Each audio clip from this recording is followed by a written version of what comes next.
Bienvenidos a Maranatha News. Estos congresistas no son trompistas. No. Nunca más vote por ellos. Si en verdad tú eres un real trompista, vota por Maga en la primaria. Maga Rodríguez, sí señor.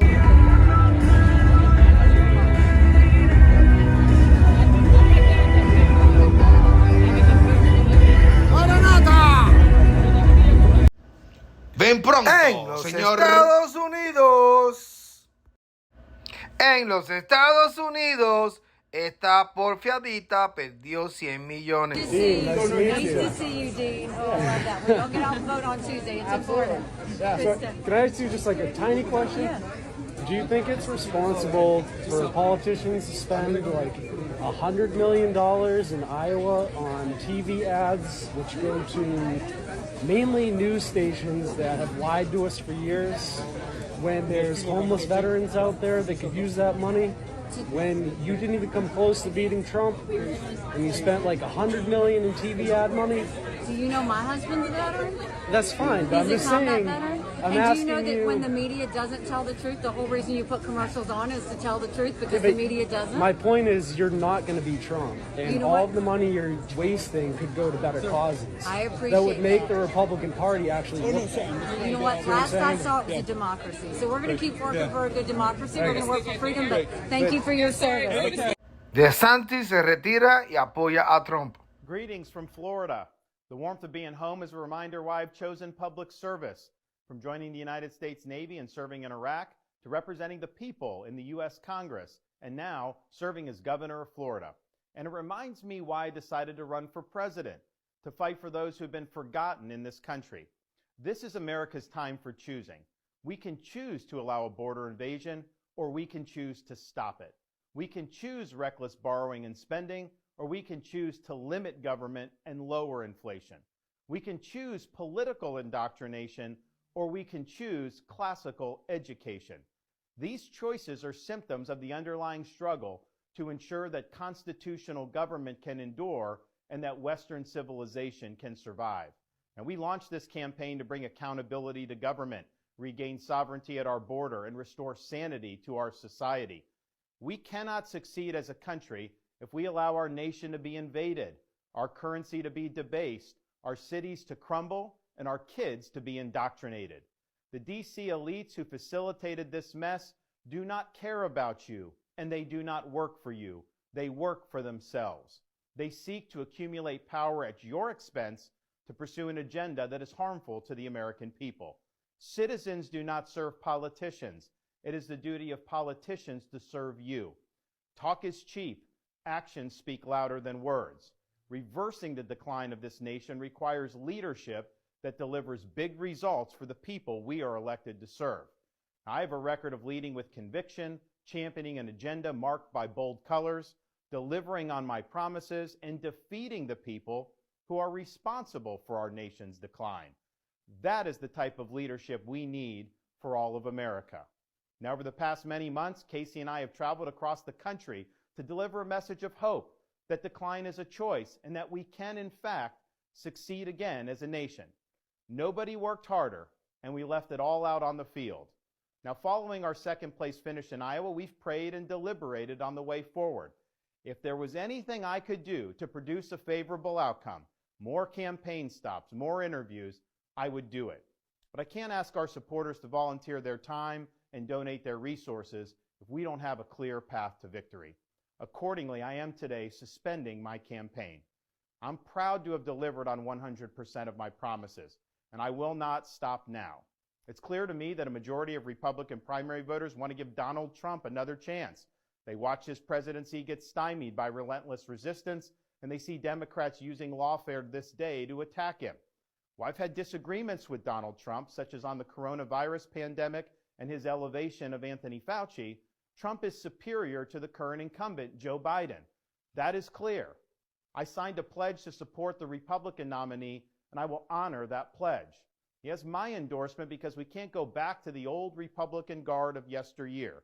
a repackaged form of warmed-over corporatism that Nikki Haley represents.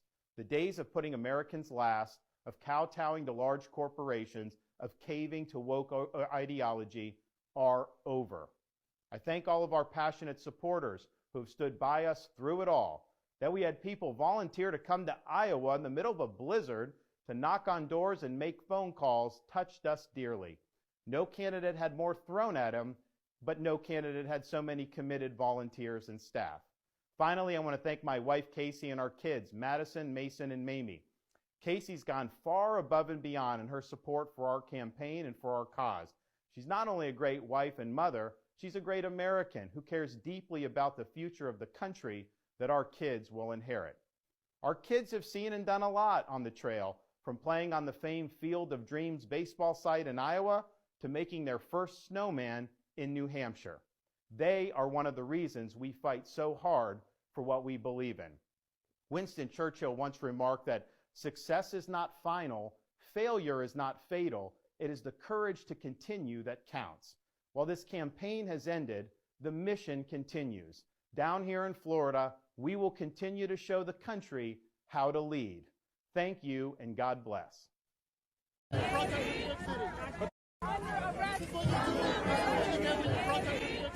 What the hell's going on here? Because the New York City Police Department doesn't like protests.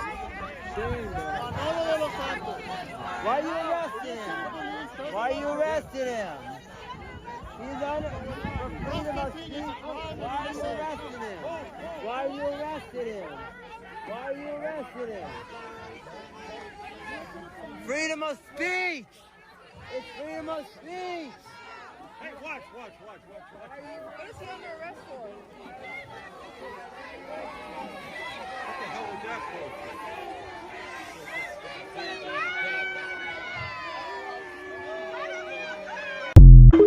La verdadera historia de Cuba te la contamos. Fulgencio Batista nace registrado como Rubén Saldívar en Veguita en enero de 1901, en la actual provincia de Holguín, en la isla de Cuba. Su padre fue un soldado del Ejército Libertador de Cuba que luchaba para independizarse del reino español. Un mambico. Fulgencio se cría a pocos kilómetros de una importante plantación de la caudalada familia Castro, donde 20 años después nacería un niño al que llamarían Fidel. En las siguientes décadas la isla experimenta un desarrollo económico y social significativo, con movimientos y presidentes que hacían lo posible para ganarle más soberanía a la isla. En esta realidad crece Batista, que a la edad de 20 años, en 1921, compra un boleto hacia La Habana y se une al ejército de la República de Cuba en 1921. Desde los años 20 y 30 proliferaban en Cuba grupos nacionalistas, socialistas y revolucionarios que enarbolaban banderas de transformación y de una nueva constitución para Cuba. Batista se va haciendo afín a estos grupos. Con inteligencia y carisma, Batista había logrado ganarse el liderazgo de un grupo de militares que junto con otros sectores políticos firman un manifiesto que exigía elaborar una nueva constitución que sustituyera la de 1901. En 1933 se forma una junta de gobierno de 5 miembros que fue llamada la Pentarquía y presidida por el prominente civil Ramón Grau San Martín.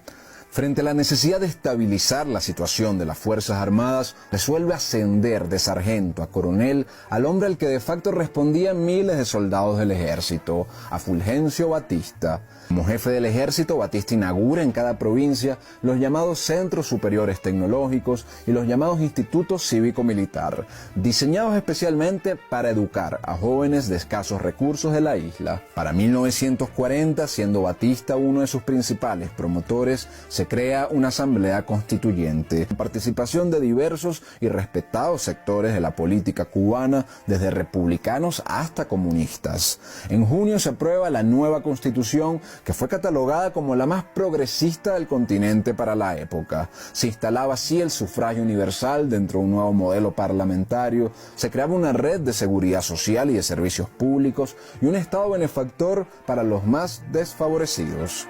Después de muchos años de amasar una red de seguidores y de amistades en la alta política, Batista renuncia como jefe del ejército y se presenta como candidato de la llamada Coalición Socialista Democrática. Es aquí cuando modifica su nombre a Fulgencio Batista, pues en su nacimiento el padre le había negado al niño ponerle el apellido Batista. De esta forma, Batista resulta electo como nuevo presidente constitucional de Cuba, inaugurando su mandato el 10 de octubre de 1940 como el primer presidente de la nueva constitución recién aprobada. Durante el primer mandato de Batista, Cuba vivió importantes mejoras en materia económica y social y su figura recibió un gran respaldo popular, a la par que se fortalecía la institucionalidad del joven país. Las exportaciones subieron considerablemente, alcanzando los 450 millones de dólares en 1944, mientras el gobierno construía nuevas carreteras y escuelas e invertía en la mecanización agrícola y en el inicio de una industria ligera significativa para la isla. Distinto a la narrativa oficial de la actual Cuba, desde entonces ya existía educación pública y servicios públicos en la isla, instituciones crediticias para las clases bajas. Es cierto que gran parte de la población vivía de forma muy austera y frugal, como se caracterizaba la vida en el campo en aquel entonces, pero bajo condiciones materiales que iban mejorando gradualmente, como ocurría en todos los países que se iban insertando en la modernidad del siglo XX. Para 1944, tal como estipulaba la Constitución, se convocan nuevas elecciones en las que fue electo el presidente Ramón Grau San Martín. En un entorno de hostilidades y amenazas, Batista se va al exilio a los Estados Unidos, donde decía sentirse más seguro. Es importante tener en cuenta que durante estas décadas Cuba tuvo dos partidos políticos predominantes: el Partido Revolucionario Auténtico, liderado por Ramón Grau San Martín, y el Partido Ortodoxo, liderado por Eduardo Chivas, ambos partidos de corte izquierdista, antiimperialista y nacionalista. En las juventudes del Partido Ortodoxo hacía vida un joven estudiante de Derecho llamado Fidel Castro, que había iniciado su carrera política desde el mundo de la política estudiantil en la Universidad de La Habana. En 1949 se funda el Partido de Acción Unitaria, con Batista como su cara pública. Para 1951, Batista es autorizado para volver a la isla y empieza a hacer vida pública nuevamente con su partido, al cual le cambia el nombre a Partido de Acción Progresista. Batista encabeza un nuevo golpe de Estado 4 meses antes de las elecciones, tomando el poder el 10 de marzo de 1952. En su regreso al poder como presidente provisional, Batista crea un Consejo de Ministros que sustituye a los poderes legislativos y constitucionales. Su gobierno recibe el reconocimiento de los Estados Unidos, así como el apoyo de sectores cubanos liberales, conservadores, sindicales y de grupos terratenientes. Aunque tuvo una relación en algunos momentos tensas con el gobierno estadounidense, igualmente recibe apoyo financiero, logístico y militar bajo los gobiernos de Truman y de Eisenhower. Sin embargo, mismos Estados Unidos luego le darían la espalda para apoyar a los revolucionarios cubanos. Es importante tener en cuenta que la Cuba de los años 40 y los años 50 era un país relativamente próspero en contraste con el promedio hispanoamericano. Su PIB per cápita en la década de los 50 era igual al de Italia y el país era centro de importantes proyectos de infraestructura y de desarrollo para el momento. Durante el segundo gobierno de Batista, la economía cubana mantuvo un crecimiento lento pero sostenido. Para 1958, Cuba tenía el 8º salario industrial más alto del mundo según la Organización Internacional del Trabajo. En este periodo también se construyeron numerosas infraestructuras como la autopista Habana-Varadero, líneas ferroviarias, ampliación del aeropuerto Rancho Boyeros y el túnel bajo la bahía de La Habana. La economía cubana era muy dependiente del azúcar, por lo que en un intento de diversificar la economía, Batista en su gobierno promueve el turismo logrando muy buenos resultados, aunque intensificando la ya antigua tendencia de La Habana de servir como un enclave para negocios de empresarios y miembros de la mafia estadounidense que con varios incentivos fiscales invirtieron mucho dinero en el negocio de las discotecas, los hoteles, la prostitución, los casinos y la droga en La Habana. fungiendo como una suerte de paraíso de vicios para los extranjeros turistas. Reconocidos son los nombres de los capos Meyer Lansky y Lucky Luciano. La Habana llegó a ser conocida como Las Vegas Latina. Para diciembre de 1958, el apoyo de los poderes fácticos que habían sostenido a Batista había mermado sustancialmente, fundamentalmente el de los Estados Unidos y el de un sector de las Fuerzas Armadas que conspiraba en su contra, dirigidos por el general Eulogio Cantillo.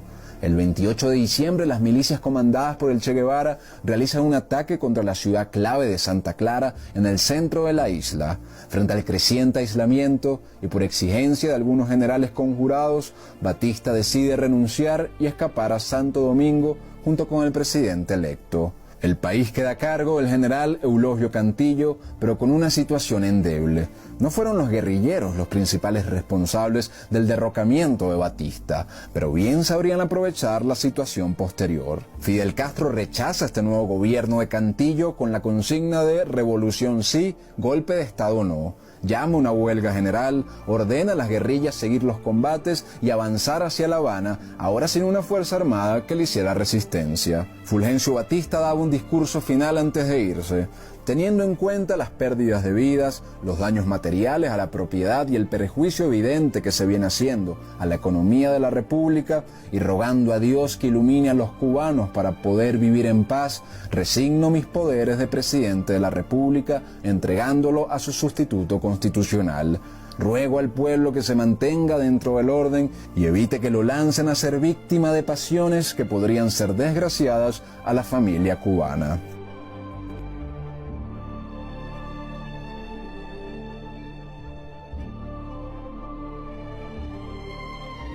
Se va del país con dinero y bienes valorados en más de $2 millones. Primero llega a la República Dominicana, donde el presidente Rafael Trujillo le ofrece tropas, armas y dinero para retomar el poder en Cuba, pero Batista se niega. Luego resuelve irse a Portugal bajo la protección del primer ministro Antonio de Oliveira Salazar. Y por último se termina sentando en la España del generalísimo Francisco Franco, aun cuando en los años 40 Batista se había expresado de forma bastante despectiva de él. Allá en España siguió manteniendo estrecho contacto con las fuerzas anticastristas, aunque sin éxito alguno para sus planes de recuperar la isla. En 1973, Fulgencio Batista, protagonista del devenir cubano durante 2 décadas, muere de un infarto en la localidad de Marbella. Sus restos reposarían en el cementerio de San Isidro en Madrid, junto a su segunda esposa. ¿A qué edad te enteraste de este truco? Es tan sencillo como echar un poquito de aceite en una servilleta, que sí, Alejandro, y ya lo tendríamos listo, ya no se sale más la espuma. ¿Quién da lo que tiene? Ja, ja, ja. Sigue quitándote lo poquito que tienes para ayudar a todo el mundo. Pensando que todo el mundo que es bueno da lo y que se lo merece. tiene. Vamos a ver cuando ellos no necesiten de ti y tú necesites de ellos. ¿Cuál de ellos saca la cara por ti? Andamos activos. Que Dios te bendiga. En Perú, 30 años para el socialista golpista. La justicia peruana pide 34 al socialista años de prisión de Perú, para el expresidente Pedro Castillo, pide ese más de maestro 30 rural, años. caracterizado siempre por su sombrero amplio, blanco que usaba, que sorprendió a todos cuando 1 año y medio antes de su derrocamiento, el 20 de diciembre, llega al poder sorpresivamente en una elección, un antisistémico que llega con ideas revolucionarias, y frente a la inacción del gobierno, en diciembre del 22, 1 año y medio, poco menos después de haber asumido, decide gobernar por decreto y prácticamente cerrar al Parlamento. Es depuesto por las autoridades, detenido y juzgado por rebelión al orden constitucional. Un presidente que llegó al empobrecido y conflictuado desde el punto de vista político Perú, con promesas de cambio, con fuertes ideas, que por tratarlas de poner en práctica y encontrarse con la oposición del Parlamento intenta cerrar el Parlamento, y ahora es juzgado por rebelión y tal vez termine sus días en la cárcel. Maranatha News te lo explica bíblicamente.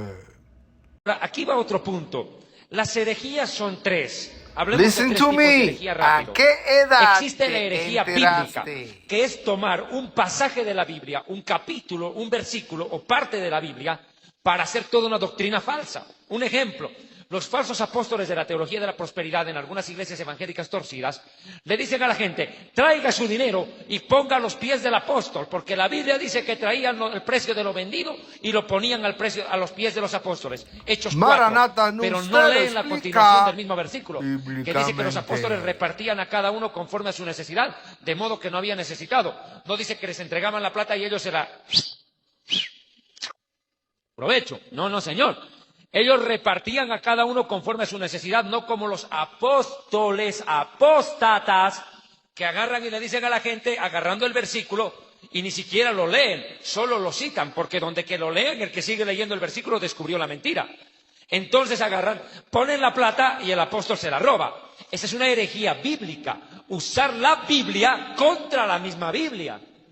En segundo lugar está la herejía extra bíblica, aquella que supuestamente trae una revelación de Dios a cierto personaje y que contradice, porque no va a venir a avalar, contradice lo escrito. Y hablaremos en estos días, en el siguiente programa también, sobre testigos de Jehová, y hablaremos sobre uno más peligroso, los mormones, que traen una supuesta revelación y que y ni siquiera la colocan al nivel de la Biblia, la colocan la revelación del libro mormón por encima de la Biblia. Es que para creer en lo que los mormones creen, oiga, no se necesita algo más que la ingenuidad. Yo prefiero leer Caperucita Roja, me suena más real, hasta moraleja me deja. Pero enseguida te doy, un segundo. Esa es la herejía antibíblica, extrabíblica. Y existe una herejía antibíblica, aquella que combate toda la escritura. El ateísmo es una herejía antibíblica. El mormonismo una extrabíblica, porque presenta un texto superior a la Biblia, entre comillas, y la bíblica, que es usar la Biblia misma contra la Biblia. Masonería podría ser. Otro detalle. Ahora, en esto de que Dios con mayúscula y Dios con minúscula, tengo que hacer una aclaración. En el idioma original no existe el concepto de mayúscula o minúscula ni en el hebreo ni en el griego. Eso aparece en las lenguas vernáculas, en las lenguas de las otras naciones, pero no en el hebreo ni en el griego. O sea, que cuando el testigo de Jehová pretende con Juan capítulo 1, verso 1, presentar a un Dios y un Dios minúscula, ya ahí sospeche. No existe eso en el original. En pocas palabras, aquí no se necesita leer Reina Valera, solamente se necesita tener el concepto elemental de idioma original de la Biblia para darse cuenta que lo que están haciendo los testigos de Jehová con el Juan 1.1 es inventarse un versículo a partir de uno que ya está escrito. Thank you, es pasiva, merci beaucoup. Nos vimos. Nos veremos mañana. Tomorrow. Maranatha.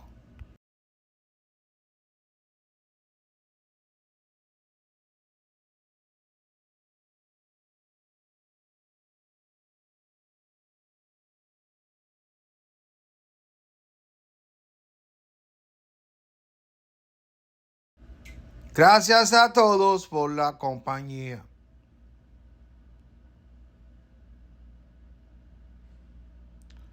Nos vamos. Nos vimos. Nos vemos tomorrow. Maranatha.